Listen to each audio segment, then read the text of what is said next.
How is it that photos like this exist, clearly showing Jeffrey Epstein at a fully decked out dinner table with a dead female who has been murdered, tied up like a turkey in front of two children who are also tied to their chairs? This man was best friends with both Donald Trump and the Clintons. When people talk about the Clinton body count, this picture definitely speaks 1,000 words. There is a small turkey in the back that someone photoshopped JFK Jr.'s head into recently. But where did this photo come from? It definitely is in the hands of the FBI and other three-letter agencies. So why hasn't this been shown on Fox News, CNN, MSNBC? Whoever released the photo clearly chopped Epstein's head out of the picture in order to send a message to the many people involved with the island. And there are still people who have a hard time believing that these men who commit crimes like these would traffic, rape, and murder little children in their so-called rituals. The obvious problem is who is controlling the FBI and the CIA. George Bush, the Clintons, and Obama. The next problem is that all of America thinks that Donald Trump is fighting against these people, when he's the very president who helped make sure that Epstein disappeared. From the day that Trump became president, he put people in his cabinet who were closely tied to Epstein, like William Barr, whose dad taught Epstein most of what he knows in his college days.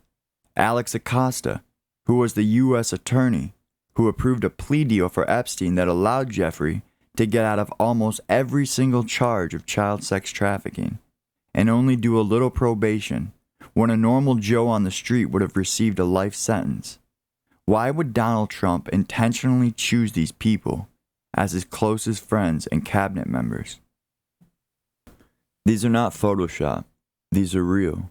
These are images of children who have been sodomized and murdered by people just like Jeffrey Epstein.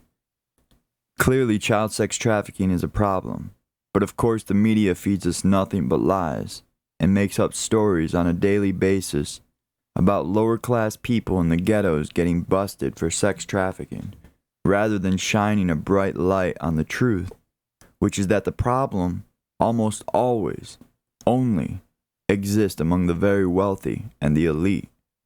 But those who run the media and the FBI are purposely trying to avoid the truth, while feeding the people just enough to make them falsely believe that the federal government is always working hard to take these people down. But of course, just like in the case of Jeffrey Epstein, everything just gets washed away.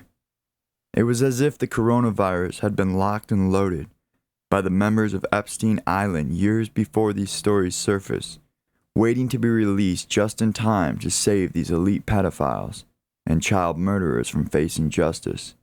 Matter of fact, I'm pretty sure I can prove without a doubt that this is the situation, because there was an almost exact virus named the Epstein-Barr virus. How coincidental. According to online research, this virus was found in 1964, and it is the only known virus that can also cause cancer.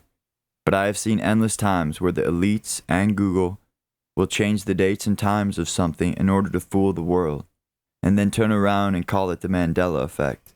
I have seen the elites give millions of views right off the top to certain YouTube videos who didn't have any views, and take hundreds of thousands of views from videos that they wanted to thin out of circulation.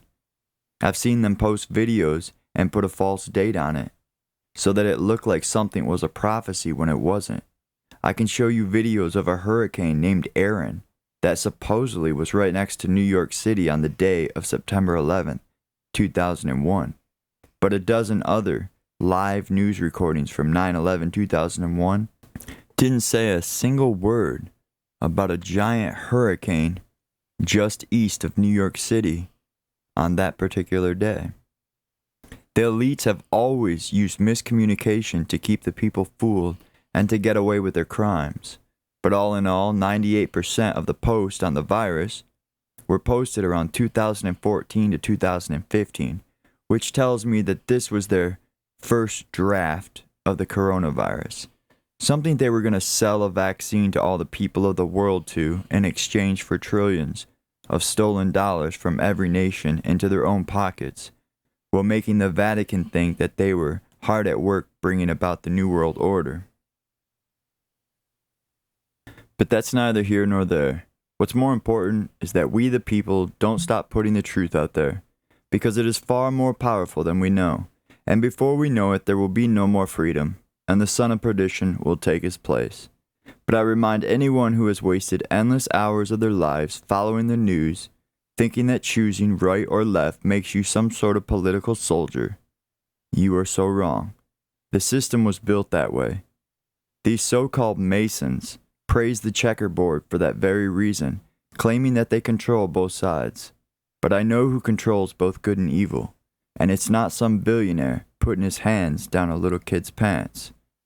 They are and always have been working together to help themselves while making our lives harder.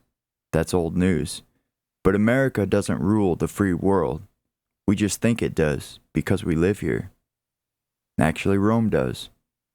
And sometimes, even the most wicked of people like the Babylonians or the Egyptians can do things to shake the world in a better way.